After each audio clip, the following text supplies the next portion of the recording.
안녕하세요. 저는 장애인 차별금지 추진연대에서 활동하고 있고요. 지금 상임대표로 활동하고 있습니다. 박김영희라고 합니다. 반갑습니다.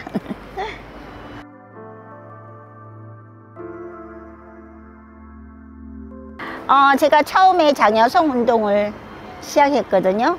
1995년 이제 처음에 장여성 운동을 시작하면서 그냥 제가 살면서 30이 넘을 때까지 내가 장여성이라는 인식이 없었어요.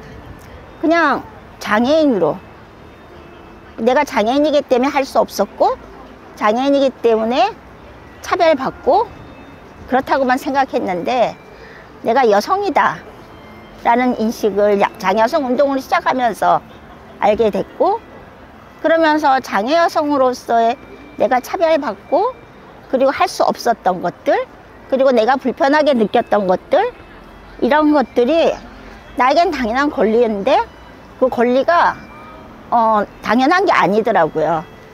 그런데 이제 그 중에서도 장애 여성으로서의 차별받은 것은 여자니까 그냥 집에서 학교도 안 못 가고 집에 있으니까 가사 일을 돕는 거는 당연한 거. 그렇다고 해서 제가 가사 일을 뭐 이렇게 많이 하는 건 아닌데 바느질하고 뭔가 이렇게 여성으로서 할 수 있는 것들을 하는 거를 자연스럽고 당연한 것으로 여겼던 그런 세월이 이게 왜 당연한 걸로 생각하지? 내가 여성이기 때문에 이거 당연한 건 아닌데, 그러면서 또 하나는 네가 무슨 여자냐, 여자로서의 사회적인 그런 어떤 역할 수행할 수 없는 여성이라는 이야기를 처음 할 때, 그런 것을 알게 됐을 때 왜 나는 여성이만 하나? 또는 여성으로서 내가 사회적으로 책임져야 되고 역할을 해야 되는 것들을 하지 못하면 나는 여성이 아닌가? 그런 생각도 하게 되고, 그리고 또한 이제 장여성 성폭력 상담 공부를 하게 되고 상담 교육을 받으면서 장여성에 대한 폭력 이런 것들 마주하면서 권리라는 인식을 갖게 된 것 같아요. 그 다음에는 이제 제가 장애인 운동을 하면서 처음에 이동권연대 투쟁을 나갔는데 사람들이 저를 보고 하는 말이, 이제 지하철 시위를 할 때 너네 가만히 있지 왜 나와서 이렇게 난리냐, 응? 그냥 나라가 알아서 해줄 텐데. 그래서 내가 알아서 해주지 않는다, 우리 이거 이동해야 되는 게 권리다 그랬더니 뭘 너네가 이동하는 게 권리냐고, 너네는 그냥 기다려라, 참아라, 그런 말 하는 순간에 나의 권리는 참아야 되는 권리, 그리고 나중에 해야 되는 권리, 그리고 말하면 안 되는 권리, 그래서 그 권리라는 것이 많이 생각하게 됐던 것 같아요. 제가 이제 운동을 하면서 이제 하게 되면서 알아진 것 같아요. 왜라는 질문을 하기 시작하면서, 장애를 가지고 평생 살면서 거부당하는 삶을 살았잖아요, 대부분이. 학교를 가려고 하니까 학교에서도 장애가 있다는 이유로 거부했고, 그리고 그것에 대해서 대응할 수 있는 방법도 없었고, 그래서 그걸 마치 운명처럼 그냥 받아들이고 살아야 되는, 그걸 가지고 뭐 누구 잘못 누구 탓하고 해도 싸워도 이길 수 없는 싸움인 거고, 그래서 대응한다라든가 저항한다라든가 이런 걸 생각도 못하고 살았던 것 같아요.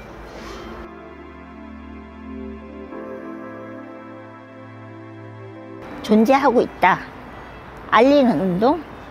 민주주의는, 제가 아는 민주주의는 존재하지 않았던 사람들이 아니라 존재하고 있었던 사람들을, 보여지지 않았고 드러나지 않았던 사람들이 그 존재를 드러내는 것, 그게 민주주의라는 저는 생각을 하거든요. 그래서 장애운동도 그 존재를 드러내는 운동이다. 가시화 운동이다 라고 생각을 해요.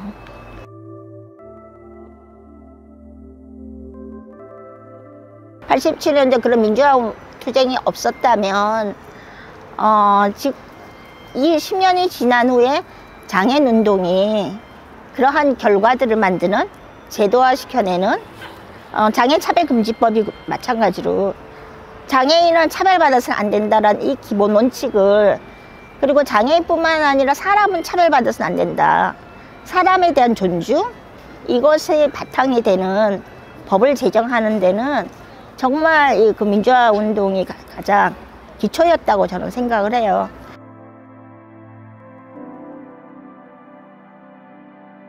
네, 1997년, 98년 요맘때부터 시작하고 84년도엔 1984년도엔 김순석이란 분이 사실 그 87년도 60항쟁, 그 80년도의 그 시대는 장애인의 현실은 너무 열악했거든요.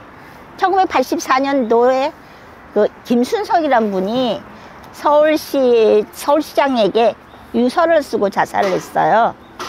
하나가 유서에는 뭐가 있었냐면, 서울의 육교 때문에 횡단보도가 없어서 건널 수가 없어서 무단횡단을 해야만 한다. 그리고 또 서울에는 턱과 계단 때문에 살 수가 없다. 턱과 계단을 없애달라. 그 유서를 쓰고 돌아가셨어요. 그게 84년이었거든요.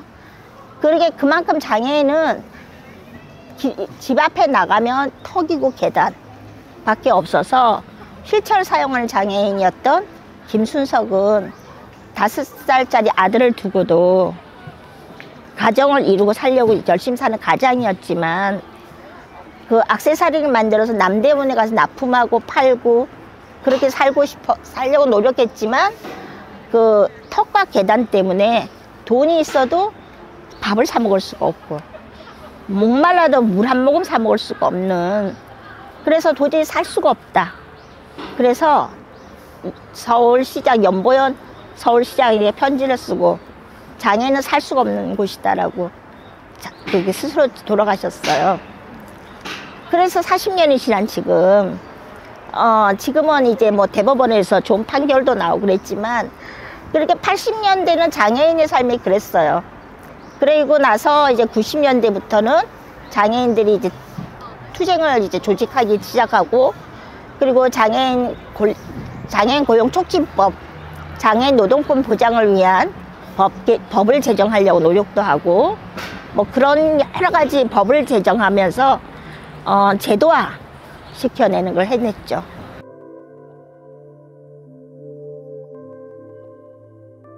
처음에 이동권이라는 얘기를 저희가 서울시청 앞에서, 그리고 동대문 역사역에서 지나가는 시민들에게 장애인 이동권 보장을 서명해 주세요. 그랬더니 지나가시는 분이 이동권이 누구예요? 이동권이란 사람이 장애인에게 뭐 잘못했어요? 라고 물어보셨거든요. 그때는 그게 이제 2001년, 2002년도였어요. 그때는 이동권이란 말이 없었던 거죠. 그런데 지금은 너무나 당연한 말이잖아요. 그래서 장애인 이동권이란 말을 만들고, 그리고 장애인 차별금지법이라는 걸 만들고, 그리고 활동지원제도, 장애인이 혼자 살기 힘든데 이제 옆에서 케어해주는, 지원해주는 사람이 자원봉사자가 아니라 노동자로서의 기본적인 급여를 받으면서 일하는, 그걸 제도화해내고, 그래서 장애인이 시설로 가는 게 아니라 지역에서 살 수 있도록, 자립생활을 할 수 있도록 만들어지고, 이런 것들을 만들어내는 데 있어서 저는 이게 새로운 말들을 만들고, 그리고 새로운 제도를 만들고, 그리고 엘리베이터가 설치되고 저상버스가 다니고, 이러한 것들을 만들어내는데 굉장히 오랜 세월이 지났죠. 저는 그런 생각해요. 저희가 처음에 지하철에서 장애인 이동권 보장을 위해서 서명 받습니다. 그리고 저희가 지금 장애인 이동권 보장을 위해서 국가에게 사과를 요구합니다. 이런 얘기할 때 그리고 엘리베이터 설치를 해주십시오라고 이야기할 때 지하철 안에서 어떤 분이 팔짱을 끼고 그런 얘기를 했어요. 집단 이기주의야. 장애인만을 어떻게 해서 그렇게 해? 하는 말씀을 너무나 당연스럽게 하셨어요. 그래서 제가 뭐라고 했느냐면, 선생님, 아프시지도 마시고요, 늙지도 마시고요, 장애인도 되지 마세요 라고 말씀드렸어요. 근데 누구도 그것을 피할 수 있는 사람은 없지 않아요? 오늘도 몸살 나서 아플 수 있고요, 그리고 우리는 계속 늙어가고요, 그리고 장애인이라는 게 아주 심각한 장애까지는 아니더라도 부분적으로 우리 몸은 언제든지 장애가 될 수 있어요. 우린 다 연결되어 있는데 아직도 장애인은 특별한 사람, 장애는 누군가가 많이 겪는 일, 그리고 장애는 누군가에게 불행한 조건에 있어야만이 생기는 것이라는 생각을 하는 것 같아요. 왜 장애인이 됐냐고 하면, 왜 다른 사람은 아무도 장애인 안 되는데 왜 나만 장애인이 됐지? 왜 나만이지? 그거에 대해서는 아무도 답을 줄 수 있는 사람은 없어요.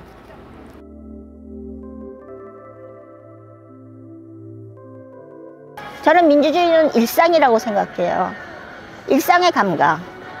그냥 상대를 존중하면은, 아, 이 사람 이 순간에 내가 뭘 해야 되는지, 그리고 나의 역할이 뭔지를 아는 거죠. 우리 역할들을 자꾸 잊어버려요. 나는 여기서 쭉 뒤에서 기다리는 손님들이 왜 빨리빨리 계산 안 하냐고 뭐라 할 때, 이 장애 여성에게 필요한 거는 기다려주는 시간이거든요. 그래서 기다려주는 시간에 대해서 기다리세요 라고 말을 해주는 거. 그랬으면 그 장애 여성은 그런 모멸감을 느끼지 않아도 되는 거죠. 그런 감각이라고 저는 생각을 합니다.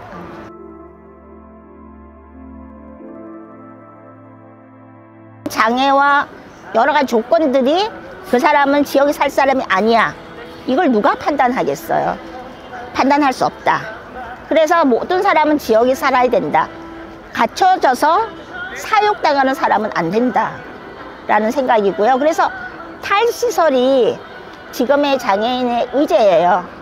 그런데 이 탈시설이 가장 중요한 것은 지역에서 장애인과 함께 살기 위한 준비가 되어 있느냐 라는 걸 사람들은 다 걱정해요. 근데 그건 준비는 하면서 서로 부대끼면서 만들어 가야 되는 거죠. 누가 만들어서 주는 게 아니라 우리가 만들어 가야 돼요. 그래서 장애인이 지역에서 살기 위해서 다양한 장애 유형들이 내 이웃으로 왔을 때 어떻게 같이 살 건가, 이것에 대해서 같이 고민하고 같이 더불어 살기 위한 걸 만들어 가야 되죠. 저는 민주주의가 편안하고 좋은 것만이 아니라고 생각해요. 민주주의는 평화로운 게 아니라 계속 불화하면서 계속 만들어 가야 되는 과제라고 저는 생각하고 있고요. 장애인 문제도 그렇고, 장애인의 의제가 탈시설이라면 장애인이 지역에서 시설이 아니라 지역에서 살아가는데 우리는 함께 어떻게 살 것인가, 그걸 같이 고민했으면 좋겠고, 민주주의를 편안한 민주주의가 아니라 불화하는 민주주의를 만들어 가야 된다. 우리는 끊임없이 불화하고 그리고 부딪히고 깨지고 그러면서 새로운 것을 계속 만들어가는, 성장시켜가는 그런 민주주의가 돼야 된다고 저는 생각합니다.